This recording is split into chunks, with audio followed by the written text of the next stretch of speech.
بسم اللہ الرحمن الرحیم۔ ڈیئر اسٹوڈنٹس، السلام علیکم۔ میں ہوں آپ کا اردو ٹیچر محمد رفیق ملک، یونیک اکیڈمی سے۔ آج ہم 10th کلاس کا لیکچر نمبر 9 اردو کے حوالے سے لے کر حاضر ہیں۔ یہ ہماری دوسری نعت ہے سلیبس کی، دوسرا نظم ہے ہماری دوسری نعت، اس کا آج تیسرا لیکچر ہے۔ 2 لیکچر ہم اس کے پہلے کر چکے ہیں۔ شاعر کا نام احسان دانش ہے، اور آج کا جو ہمارا ٹاپک ہے وہ اس نعت کی مشق کو حل کرنا ہے۔ تو چیدہ سوالات کو میں نے بورڈ کے اوپر حل کر دیا ہے، تو آپ نے ان کو غور سے سمجھنا ہے، دیکھنا ہے اور فالو کرنے کی کوشش کرنی ہے۔ تو پہلا سوال ہمارا جو بہت اہم ہے اور بہت زیادہ نمبروں والا ہے، اس پر خصوصی توجہ درکار ہے آپ لوگوں کی۔ پہلا سوال ہے سوالات کے مختصر جوابات۔ اس سلسلے میں گزارش میں ہر وقت کرتا رہتا ہوں کہ ٹو دی پوائنٹ جواب دینے کی کوشش کریں بیٹا۔ اگر آپ ادھر ادھر لمبا چوڑا سوال جواب کریں گے تو وہ مقصد فوت ہو جائے گا اور نمبر کٹ جائیں گے۔ لہٰذا آپ نے غور کیا ہوگا کہ کتاب کے اندر، مشقوں کے اندر، اور جب پیپر آتا ہے تو اس کے اندر بھی یہ بات مینشن ہوتی ہے کہ مندرجہ ذیل سوالات کے مختصر جوابات دیں۔ مختصر کا لفظ لازمی لکھا ہوتا ہے، تو اس کا مطلب یہ ہے کہ شرط لگا دی گئی ہے کہ آپ لمبا چوڑا بلا جواب نہیں لکھیں گے، بلکہ آپ جو ہے نا ٹو دی پوائنٹ، مختصر اور جامع، میں لفظ استعمال کر رہا ہوں مختصر اور جامع، آپ نے جوابات لکھنے ہیں۔ تو پہلا سوال ہے ہمارا کہ نظم کے پہلے شعر میں حضور صلی اللہ علیہ وسلم کی کن صفات کا ذکر کیا گیا ہے؟ تو بیٹا اس کا جواب ہے کہ نعت کے پہلے شعر میں حضور صلی اللہ علیہ وسلم کی 2 صفات، پہلے نمبر پہ امدادگار اور دوسرے نمبر پہ غم گسار بیان کی گئی ہیں۔ 2 صفتیں، امدادگار اور غم گسار۔ تو نعت کے پہلے شعر میں حضور صلی اللہ علیہ وسلم کی 2 صفات، غم گسار اور امدادگار کی صفات بیان کی گئی ہیں۔ دوسرا سوال تھا کہ شاعر کے مطابق کس کو سکون ملا ہے؟ تو اس کا جواب ہے بیٹا کہ شاعر کے مطابق دوسرے شعر میں غریبوں کی جان کو اور یتیموں کے دل کو سکون ملا ہے۔ کیونکہ آپ کے آنے سے پہلے یہ میں وضاحتاً بات کر رہا ہوں، جواب وہی ہے جو میں نے آپ کو پہلے پڑھ دیا ہے، دوبارہ پڑھ دیتا ہوں کہ دوسرے شعر کے مطابق غریبوں کی جان اور یتیموں کے دل کو سکون ملا ہے۔ یہ جواب ہے آپ کا، میں اس کی وضاحت کر رہا ہوں کہ بھی آپ کے آنے سے پہلے یہ 2 طبقات انتہائی پسماندہ ہو چکے تھے، ان پر ظلم و بربریت کے پہاڑ توڑے جا رہے تھے۔ ایک تو غریبوں کو کوئی نہیں پوچھتا تھا، دوسرا یتیموں کے اوپر دست شفقت رکھنے والا کوئی نہیں تھا۔ تو آپ جب نبوت کا تاج پہن کر آئے تو ان 2 طبقوں کو حوصلہ ملا، سکون ملا، قرار آ گیا کہ ہمارا بھی کوئی اس دنیا میں عزت اور وقار ہے، ہمارا بھی کوئی اس دنیا میں پوچھنے والا ہے۔ تو سوال نمبر 3 تھا کہ اب انسان کو کس کا عرفان ہوگا، یا انسان کو انسان کا عرفان ہونے سے کیا مراد ہے؟ انسان کو انسان کا عرفان ہونے سے کیا مراد ہے؟ تو بیٹا اس کا جواب یہ ہے کہ بھئی انسان کو انسان کا عرفان ہونے سے مراد یہ ہے کہ اب انسان کی عزت کرے گا، عزت و تکریم دے گا۔ جو ایک انسان کی دوسرے انسان کے ذمے اللہ نے عزت واجب کر دیا ہے، وہ عزت اس کو ملے گی۔ چونکہ آپ کے آنے سے پہلے معاشرہ افراتفری کا شکار تھا اور لوگوں کی عزت نہیں کی جاتی تھی، بیوائیں، عورتیں، بچے بچیاں، یتیم، غریب، مسکین، یہ سارے طبقات پس چکے تھے۔ طاقتور کا راج تھا، جس کی لاٹھی اس کی بھینس کا رواج تھا، اور یہ ان چیزوں کے آنے سے، آپ کے تشریف لانے سے یہ بات یقینی اور پکی ہو گئی کہ اب جو ہے نا انسان کو انسان عزت دے گا۔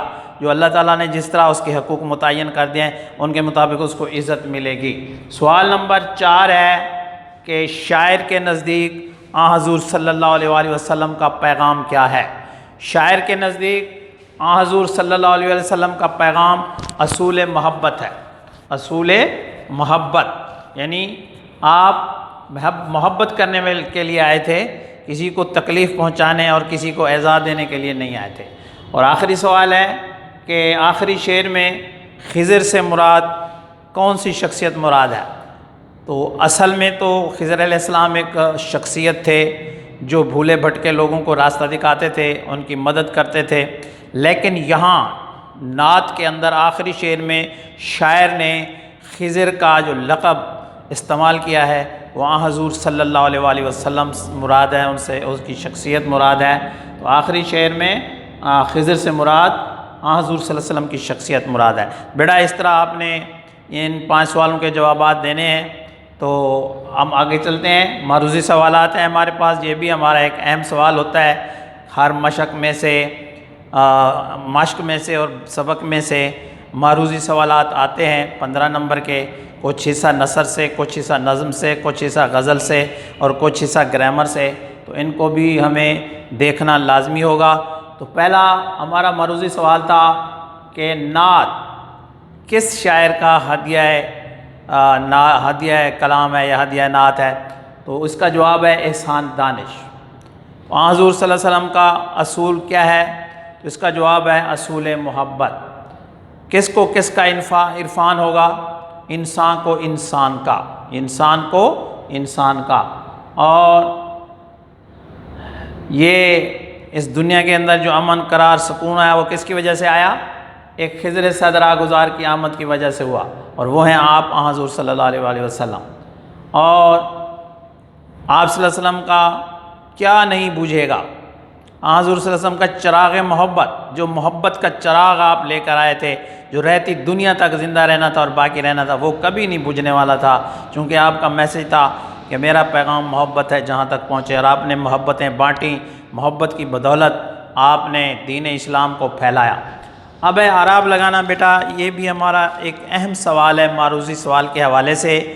معروضی کے اندر 2، 3 یا حد 3 تک معروضی الفاظ آتے ہیں، اعراب لگانے والے الفاظ آتے ہیں جن کے اوپر ہم نے اعراب لگانا ہوتا ہے۔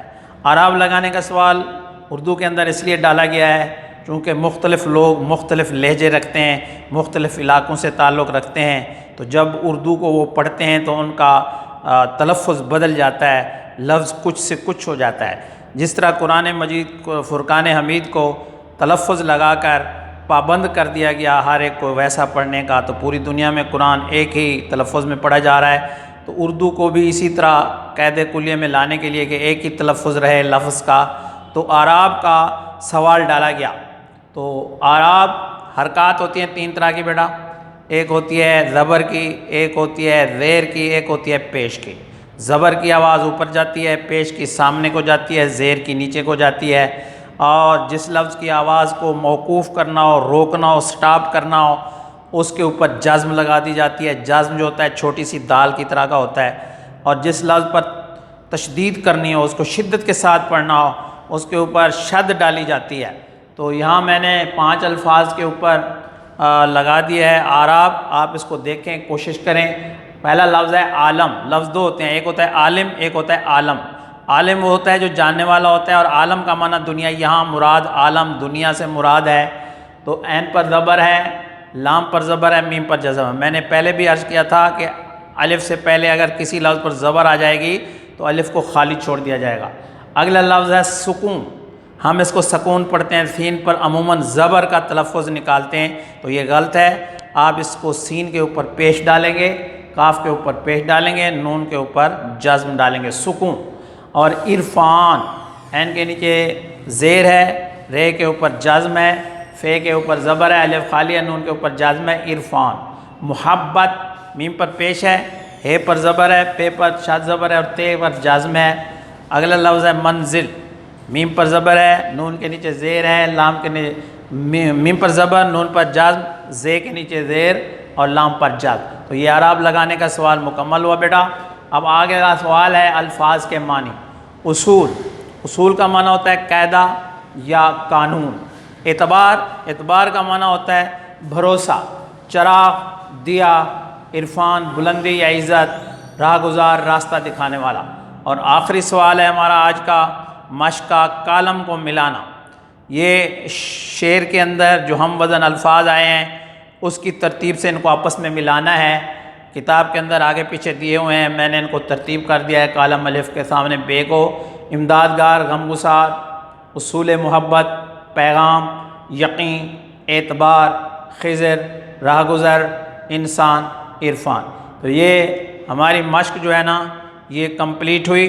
آپ لوگوں نے اس کو گھر بیٹھ کر اس کا دوبارہ سے حل کرنا ہے. جو غلطیاں ہوں تو ان کو دوبارہ سے دیکھ کے درست کرنا ہے.